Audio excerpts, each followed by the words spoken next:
sejahtera untuk kita semua. Selamat pagi.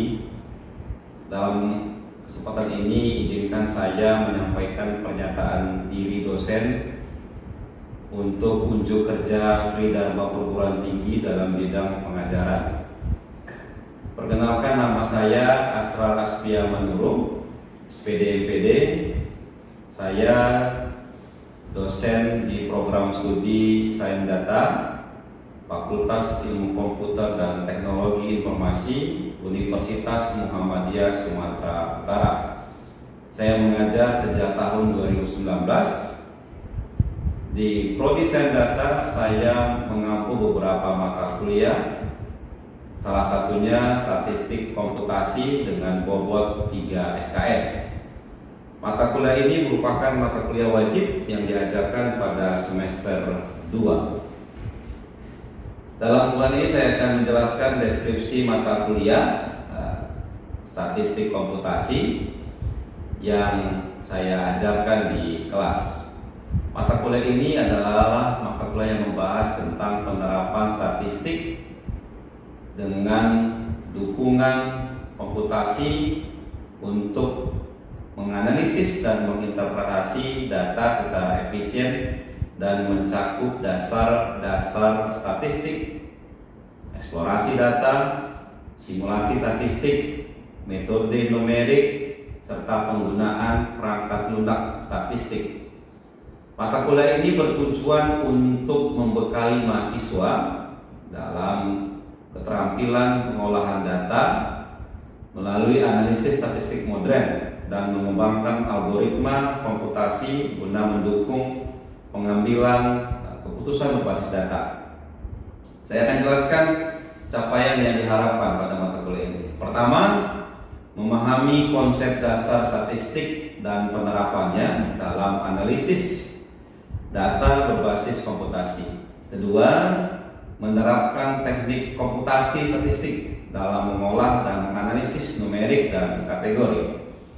Ketiga, mengevaluasi hasil analisis statistik menggunakan simulasi dan metode numerik untuk pengambilan keputusan. Keempat, mengembangkan skrip atau program sederhana untuk keputusan analisis statistik menggunakan bahasa pemrograman. Kelima, berkomunikasi secara efektif mengenai temuan statistik dan interpretasi melalui pelaporan visual dan naratif. Keenam, bekerja secara kolaboratif dalam tim untuk menyelesaikan studi kasus dalam statistik berbasis data nyata.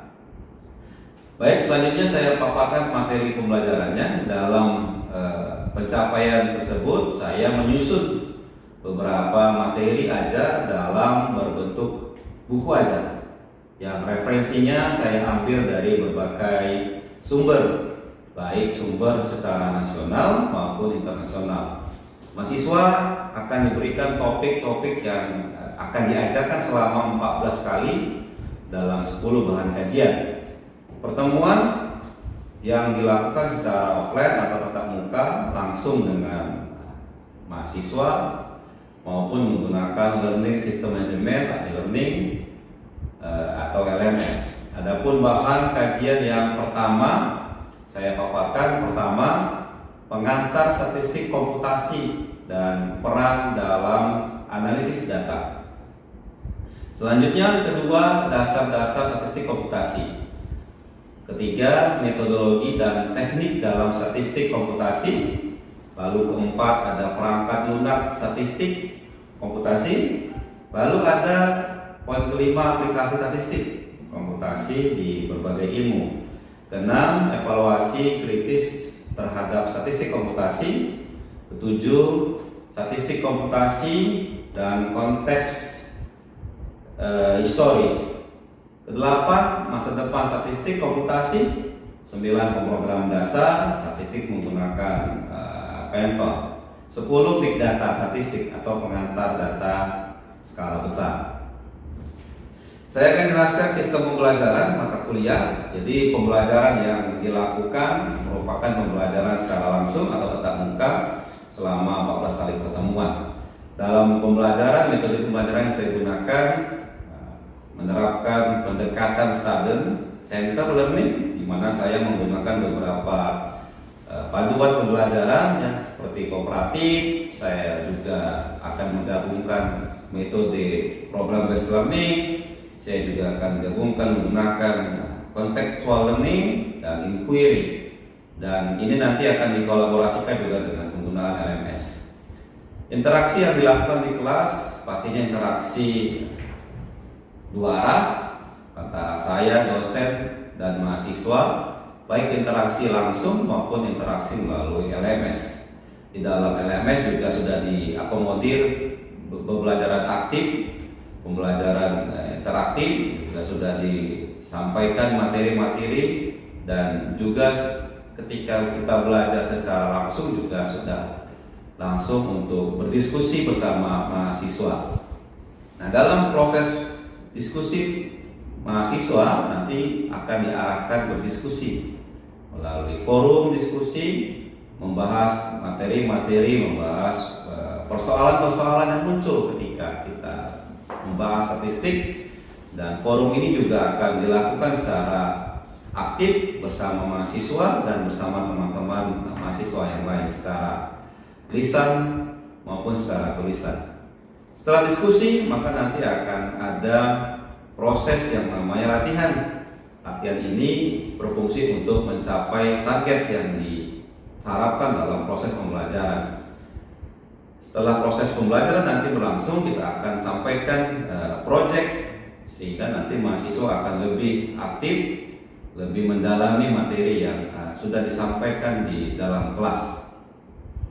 Untuk sistem penilaiannya dilakukan dengan menilai 4 komponen, yaitu tugas terstruktur 30%, tugas mandiri 30%, attitude 10%, dan tatap muka 30%. Demikian yang dapat saya paparkan terkait mata kuliah yang saya ampu, yaitu statistik komputasi. Setelah ini saya akan tampilkan contoh bagaimana pelaksanaan pengajaran yang saya lakukan di dalam kelas. Demikian, terima kasih. Assalamualaikum warahmatullahi wabarakatuh.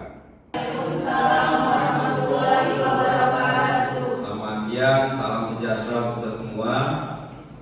Apa kabar dari semua? Alhamdulillah baik, Pak. Baik, alhamdulillah hari ini kita masih dapat rezeki untuk ketemu, kita masih diberi kesehatan sehingga kita masih bisa melanjutkan pembelajaran kita di kelas, hingga nanti tujuan pembelajaran yang sudah Bapak sampaikan yang awal pertemuan kita akan perlahan untuk memenuhi dan mencapai dari tujuan pembelajaran yang kita targetkan. Sebelum kita lanjut, sebelum kita mulai pembelajaran hari ini, kita berdoa. Masih hafal doa belajar? Baik, kita berdoa dulu. Menurut agama masing-masing, kita buka proses pembelajarannya dengan doa. Kita mulai.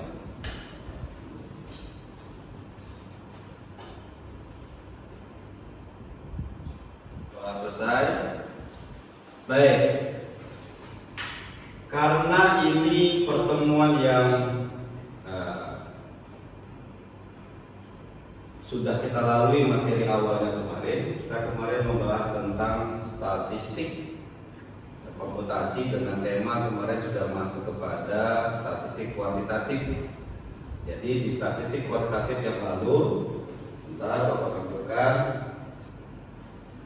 Oke, ini kalau kamu masih ingat, target kita kemarin sudah kita penuhi. Kita kemarin cerita tentang bagaimana itu statistik kuantitatif, kualitatif seperti apa, bagaimana cerita tentang proses dari pengumpulan data, ya, penyajian data, lalu analisis data. Nah, sebelum ke analisis data, maka kita akan namanya menyajikan data. Kenapa kita sajikan data? Supaya data itu nanti ketika kita akan analisis, kita lebih gampang, lebih mudah untuk menganalisisnya ketika kita bisa menyajikan data yang kita peroleh. Itu yang kemarin yang tercantum di dalam RPS yang sudah Bapak sampaikan, seperti yang tertera, bagaimana kamu nanti bisa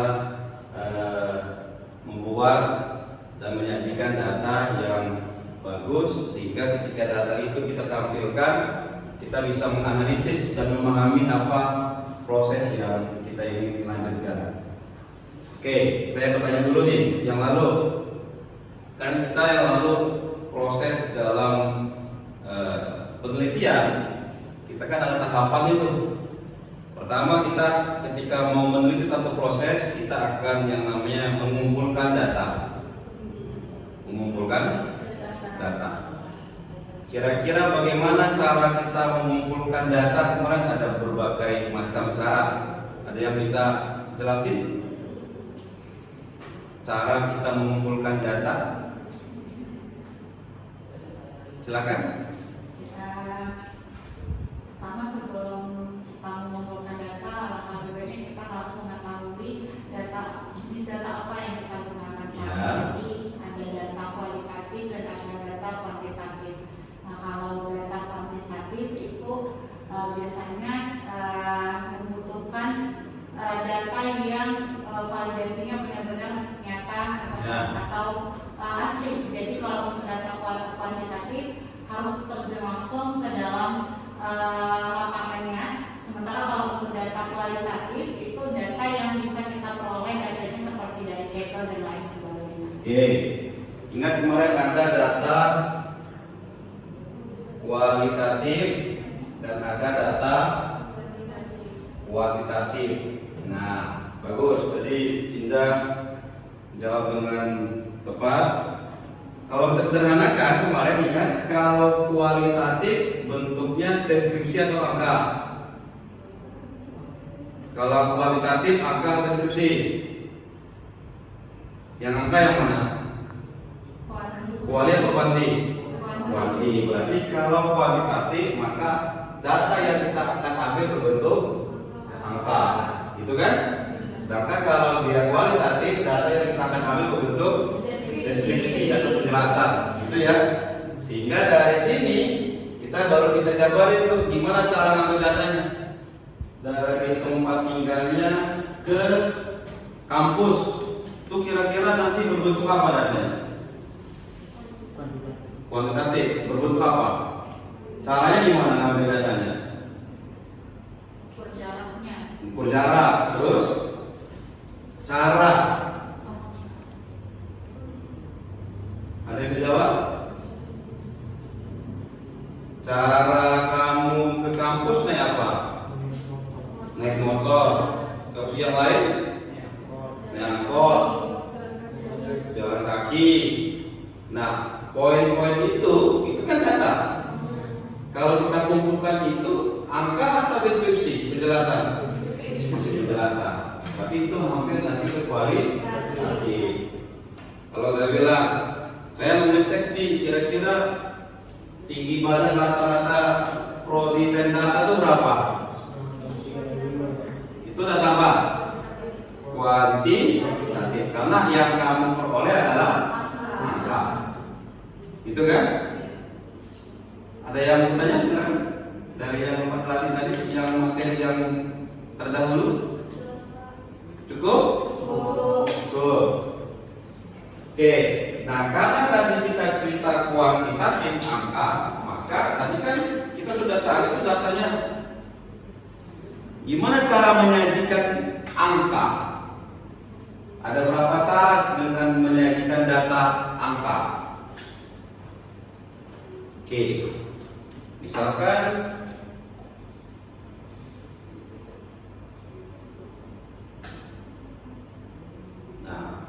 Bapak misalkan punya data ini. Oke.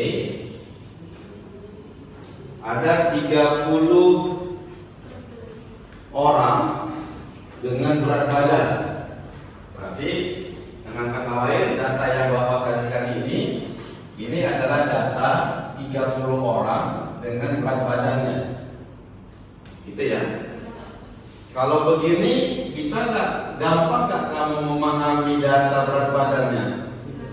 Tidak. Nah, inilah akan kita buat penyajian data supaya orang lebih paham apa yang kita inginkan. Apa yang pertama bisa kita lakukan untuk menyajikan data itu? Dengan apa? Tabel. Lalu diagram. Apa lagi? Grafik. Oke, cukup 3. Siapa yang pernah lihat tabel? Pernah lihat tabel? Apa saja komponen dari tabel? Pilih datanya sama frekuensi. Oke, komponen yang butuh, yang perlu kita akan buat tabel. Contohnya saya buat begini dulu nih. Kalau dulu di SMA pernah belajar nggak nih? Pernah dengar nggak yang namanya kepala, leher, badan, kaki? Pernah dengar nggak? Kepala tabel yang mana? Judul. Ini apa judulnya? Ini tabel apa namanya? Oke, lehernya yang mana? Lehernya ini. Oke, badannya yang mana? Isi. Kakinya yang mana? Misalkan di bawah ini ada sumber, itulah kaki di sini. Jadi ada kepala, leher, badan, kaki. Kaki itu seperti misalnya gini, kamu dapat data dari Biro Administrasi Akademik dan Data, maka dibuat di bawahnya sumber. Titik 2 Biro Akademik, gitu kan? Itu namanya kaki. Oke, dari data ini, siapa yang mau bantu Bapak coba buat tabel sederhananya? Yang ini, ada berapa banyak bisa kamu buat tabel dengan datanya ini doang? Silakan bantu buat tabelnya. Ayo, silakan.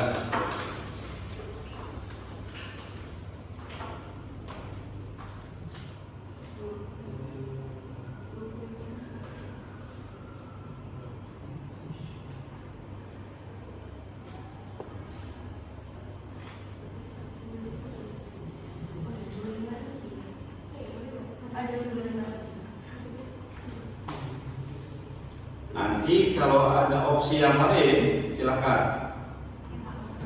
Saya jelasin lagi.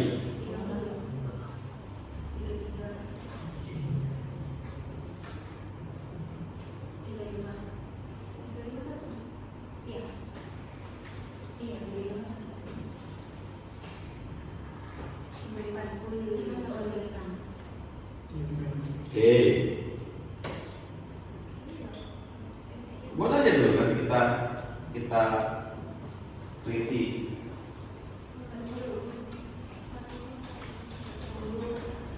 Ini benar nggak 30 ini? 1, 2, 3, 4, 5, 6, 7, 8, 9, 10 kali 30. Sehingga nanti di situ di frekuensinya berapa jumlahnya? 30.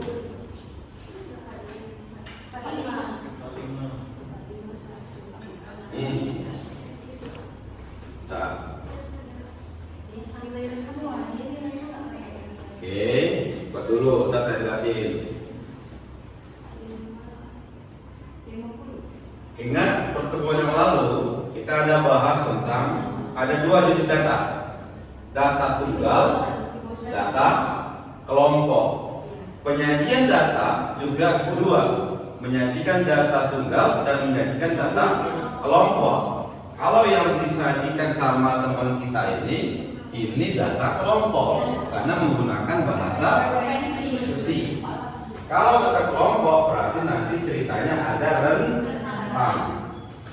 Kalau kamu tidak mau cerita data rentang, maka buat aja tabelnya data tunggal. Kalau data tunggal berarti dinilai catat semua sampai 30 itu. Apa tambahan sebelahnya Pak? Nomor. Berarti nomor bisa nama, bisa berat badan. Jadi nama itu katanya A, B, C, D, E, F. Nah, coba sekarang kita fokus dulu ke data tunggal. Ini dihapus. Itu biar gitu. Itu harus. Itu jangan dihapus ya. Itu nanti data frekuensinya, data kelompoknya. Jadi ingat ada dua. Kalau datanya ada dua, maka nyajiin datanya juga harus dua. Data tunggal dan data kelompok berbeda cara menyajikannya. Nah, makanya kemarin itu ada kita pelajari distribusi frekuensi. Sebelum kita nyajiin data, kita pelajari distribusi frekuensi. Bagaimana membuat tabel distribusi frekuensi? Kan itu. Nah, ini nyajiin data tunggal dulu.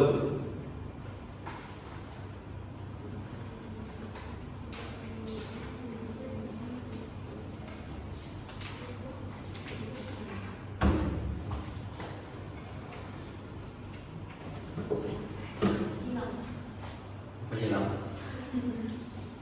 Mana larinya?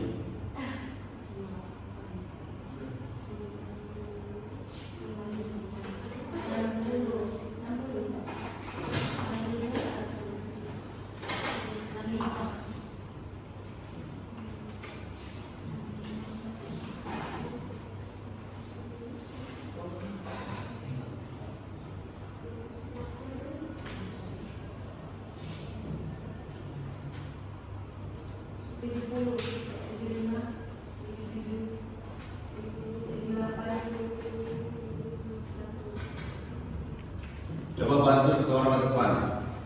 Biar satu orang melihat datanya, satu orang bantu lihat tabelnya. Ayo. Datanya, biar jangan salah. Lihat berapa angkanya, lihat dulu.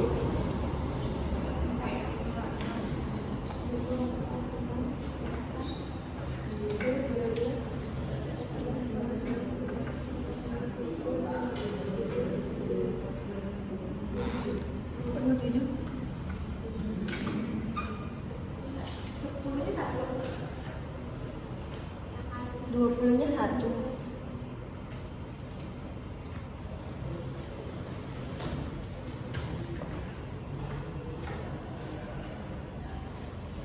Bisa?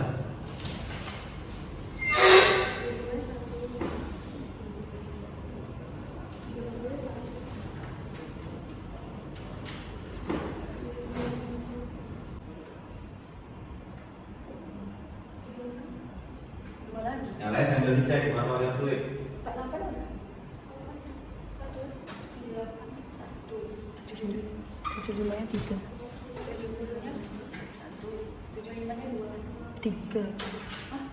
Totalnya berapa? 75-nya Belum 3. dapat 30. 75 baris kedua. Oh iya, baris 75-nya 3. Oke. Satu lagi.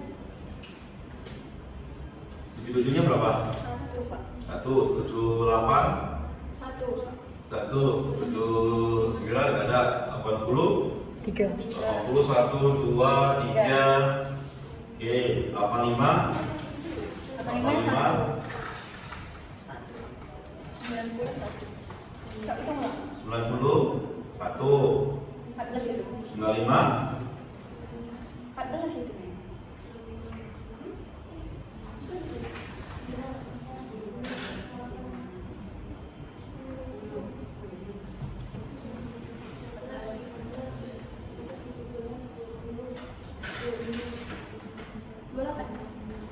Dua lagi.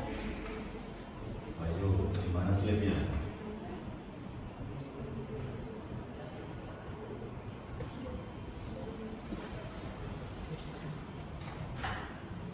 Gimana slipnya? Ada yang bisa komen?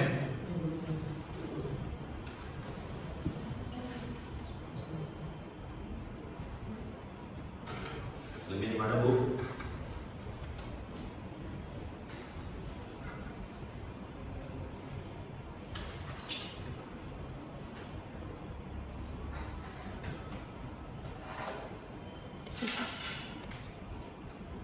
Tiga ada. Ada nih? Udah 3 Coba, 1, 2, 3, 4.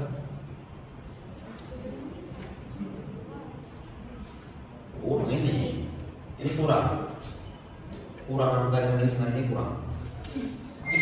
Kurang. 10 ini.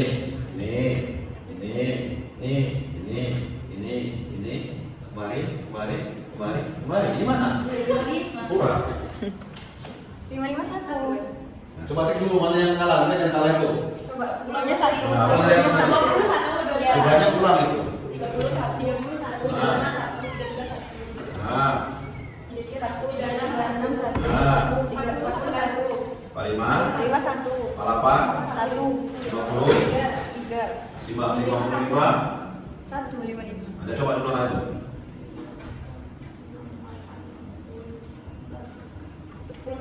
Ini juga gitu coba. Mbak, ada betul nggak? 61. Pas. Nah, berapa? 366. 50-nya berapa? 50-nya 3. Apa yang dibuatnya kita berapa? Kelompok. Kalau kelompok, maka dinilai ini juga harus dibuat pengelompokan. Jadi data yang dibuat teman kita ini datanya mau buat kelompok, tapi rasanya rasa tunggal. Oke. Dan gimana Pak yang tepatnya? Kalau kita membuat data tunggal, yang saya bilang tadi, maka kita hanya mencantumkan itu kembali ke sini. Contoh, Pak buat namanya ini. Oke. Pak buat nomor, Pak buat nama, berat badan. Oke. Pokoknya dulunya tabel berat badan orang Asia, gitu ya, 2025. Nah, nomor 1, 2, 3 sampai 30. Namanya A, B, C, terus sampai sini, terus sampai sini. Kalau sini angkanya berapa itu? 10. Yang angka itu taruh sini semua. Berurut boleh, tak berurut boleh. Karena data tunggal. Ibaratnya ini, data tabel ini, sekalian, tabel ini adalah penyajian data pertama dari kita ketika cari data. Waktu kita mengumpulin data, mencari tinggi, gimana caranya? Kan berarti pakai wawancara. Kecuali kita mengambil data dari dinas apa kalau cari data kayak gini? Kecamatan atau sosial ya. Tapi kalau kita mencari dengan wawancara berarti kita endong. Nah, inilah penyajian data pertama. Itu tak. Ada pertanyaan? Ayo ada pertanyaan? Ya. Enggak untuk data tunggal. Kita akan lanjut pertemuan berikutnya. Bagaimana nanti kita akan jadikan data tunggal dan data kelompok menggunakan tabel diagram tadi yang sudah kita jelaskan yang belum kita lanjutkan, lalu dengan grafik, gitu ya. Jadi untuk pertemuan berikutnya kita akan tuntaskan tadi masalah yang data tunggal, penyajiannya melalui grafik dan melalui diagram.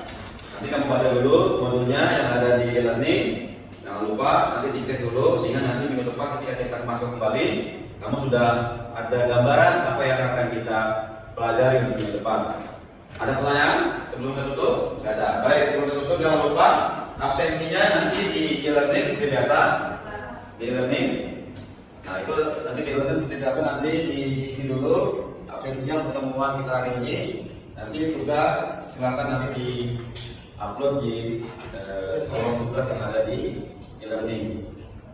Terakhir, ada yang ingin bertanya lagi? Betul? Baik, kalau nanti ada pertanyaan silakan nanti kita buat diskusi sehingga nanti lebih mantap pada hari ini untuk mempelajari bahasan yang kita bahas pada hari ini.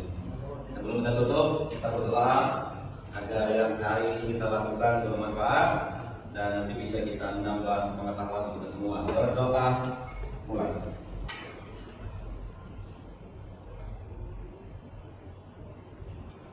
Doa selesai. Terima kasih. Selamat siang. Assalamualaikum warahmatullahi wabarakatuh.